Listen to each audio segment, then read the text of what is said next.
Hi, my name's Scott. I run Swing Patrol. So Swing Patrol is a big collective energy of things that are passionate and related to vintage swing dance.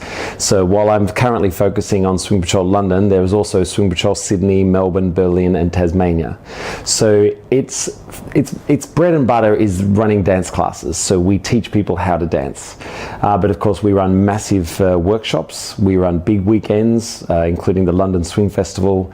We teach things just beyond swing dancing, including blues dancing, and of course the genres spread back down to Charleston, right up to rock and roll. So it's a great team. I have a teaching team. We have performance troops, so they go and perform around at corporate gigs on the weekend and things like that. So it's a great collective energy, and that's who Swing Patrol is.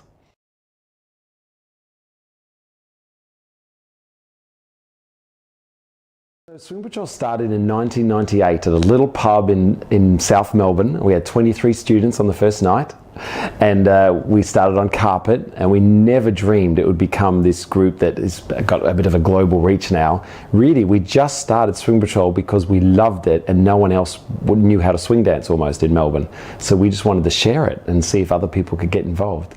So yeah, it had a very organic growth. When I started thinking about London, I was back in Melbourne, I read a book by Richard Branson. And I know this sounds crazy because I've never met him, but I remember thinking, he took so many chances and he was like, let's just do it and see where this journey goes. And I got quite inspired actually. And I thought, what a crazy adventure to start Swing Patrol London. I'd had a lot of Australians saying there's a market vacant sort of in East London. There wasn't a lot of swing dancing, there was a lot of salsa. I knew there was good schools in London who I respected, but definitely in East London there was a gap. So we didn't know what to do though. I actually literally rang the British consulate and said, I have this idea, and they were so great. They're like, come and see us. This is what you need.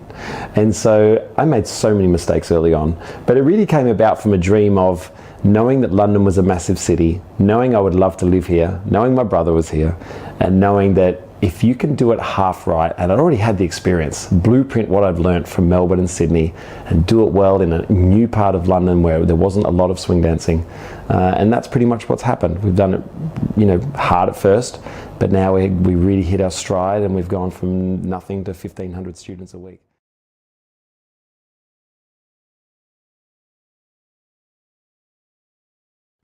My approach to risk is based on an article I read once of all these old people and what they're interviewed about when they're 90 plus. And their biggest thing, their biggest regret in life is that they didn't take more risks. And I couldn't get that out of my head because I was a commercial banker.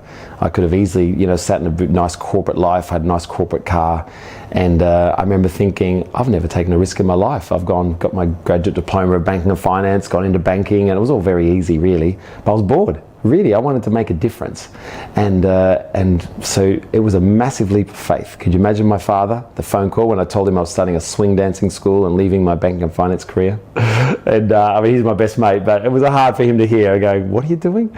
So yeah, I have loved the risks I've taken. And I want to turn 90 one day and not have any regrets. And no doubt there's moments where it's hard and you're like, wow, I could have had a really cushy life if I'd stayed in banking perhaps.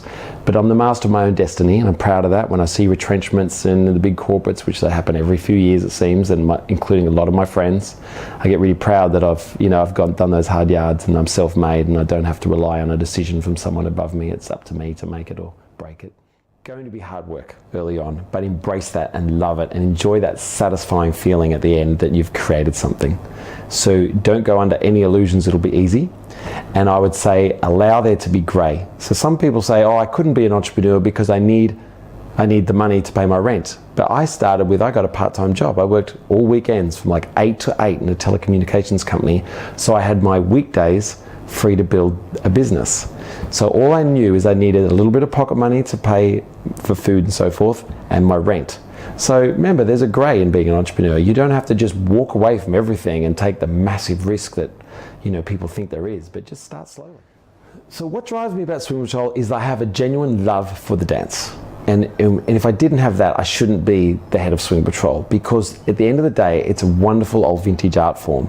So I think if you're going to get involved in something, you need to be passionate about it. I still love going dancing. I still love watching dancers. I still love the music. My favorite genre, naturally, is swing music. So I think whatever someone gets into, they have to be fervent and passionate about it. I'm passionate about building the business, of course. I love it. It's like my baby. So I focus on it and I enjoy enjoy seeing where it can go.